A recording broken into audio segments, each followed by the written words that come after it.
Presidente, boa tarde.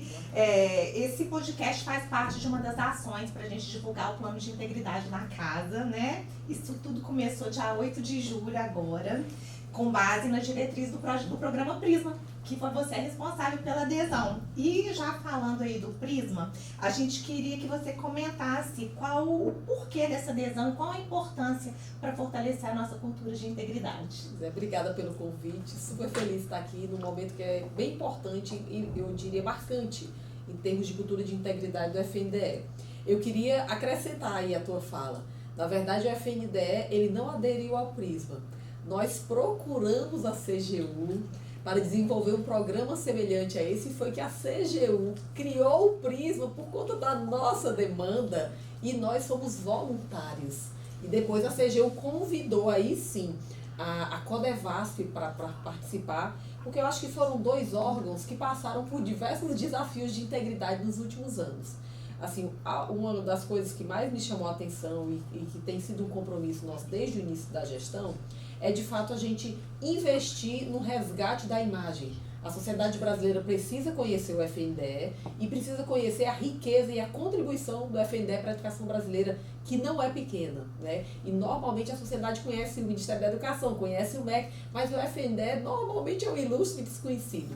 E quando ele passou a ser conhecido, especialmente na gestão anterior, foi com uma imagem muito marcada negativamente. Especialmente, eu diria assim, dentre todos o esquema das escolas fantasma, né, que acabou ganhando uma repercussão muito grande na imprensa.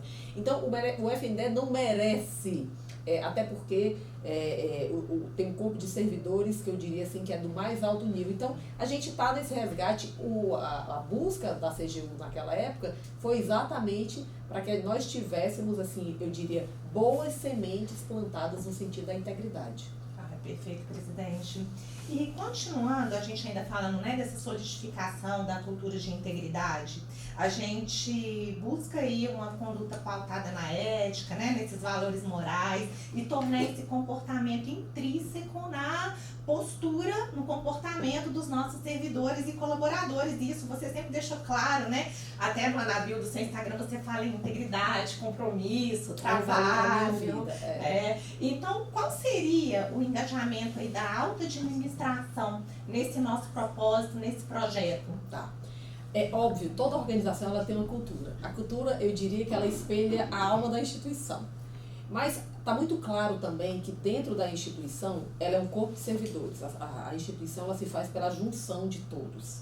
Mas o papel da liderança é um papel que pode ser definidor positivamente ou negativamente. Então, qual é a nossa preocupação? Trabalhar isso na alta gestão significa o quê? Também iluminar as mentes e consciências da alta gestão para o papel daquela liderança, para que ela se revista da condição de que ela é, independente, às vezes a pessoa nem tem noção.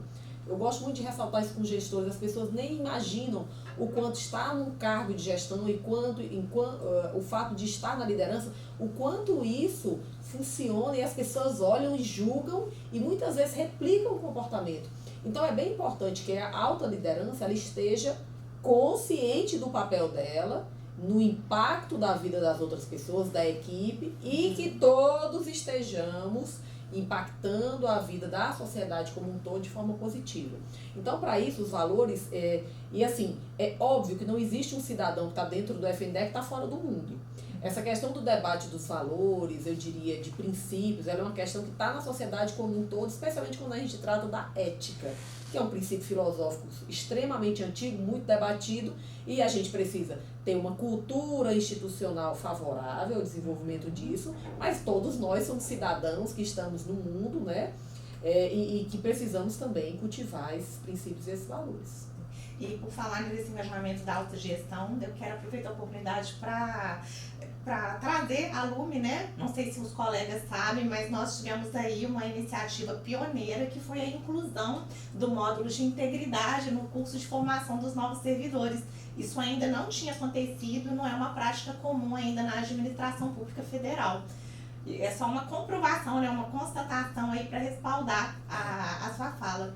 E, presidente, passando para a nossa próxima pergunta, as pessoas às vezes acham que a integridade ela se restringe, né? A conflito de interesses, a nepotismo, gestão de riscos, mas é muito mais abrangente. A gente fala de diversidade, respeito, de combate a formas de assédio, discriminação. A gente, inclusive, publicou uma portaria com isso recentemente. E eu queria saber, na sua visão, como que o nosso plano pode apoiar o FNDE a repreender essas condutas, né, inaceitáveis dentro aí da nossa autarquia. Tá. Integridade é uma característica daquilo que é inteiro.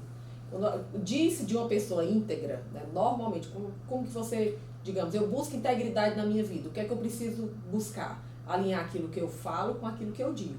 Porque normalmente nós somos seres contraditórios, a gente diz uma coisa e faz outra, né? E isso a gente faz, assim, normalmente porque a gente não está nesse estado de consciência. Para que servem as normas? As normas, elas vão... são vetores que nos lembram, não faça isso aqui não, porque pode gerar tal repreensão, isso aqui pode gerar algo que você não deseja, uma punição. Então, assim, ter um código de integridade significa ter algo que, em tese, vai estabelecer o que é esse primado, o que é essa inteireza, o que é que se espera de um servidor público que é reto, que fala uma coisa, que fala em ser honesto e pratica essa honestidade, que fala em respeitar as normas do órgão e pratica esse respeito às normas, e ao mesmo tempo ela vai trazer isso que você falou aí, que é o caráter tradicional do direito, que é o caráter sancionatório, repreensivo.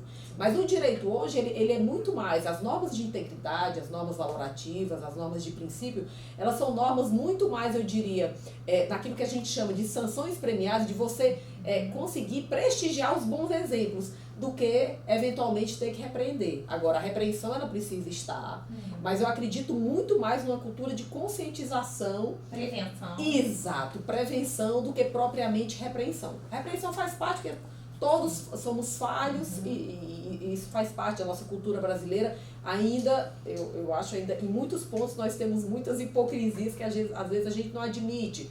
Por exemplo, você pergunta faz uma consulta, como já foi feito no Brasil, você se considera racista? Não, eu não sou. E quando você olha o racismo no Brasil é altíssimo. Então, assim, quem são essas pessoas, então, que estão sendo racistas? Você se acha corrupto? Não, não me acho, mas o nível de corrupção no Brasil é alto. Então, assim, quem são essas pessoas que estão sendo corruptas? Então, esse debate também é um debate que precisa existir, afinal, nós temos falhas no nosso comportamento, logicamente, também que trazemos para dentro da instituição. Perfeito. Presidente, seguindo ainda, né, nessa seara, houve um advento na época, né, da assinatura aí do termo de adesão ao Prisma, do sistema CITAI, que é o novo Sistema de Integridade Pública, Transparência e Acesso à Informação da CGU. Eu queria saber quais as ações o FNDE tem implementando na área de... Eles focaram muito na transparência, né? Para garantir essa transparência na utilização das nossas verbas, dos nossos recursos públicos. Certo. Eu acho que isso, para o FNDE, ele veio com a relativa até facilidade.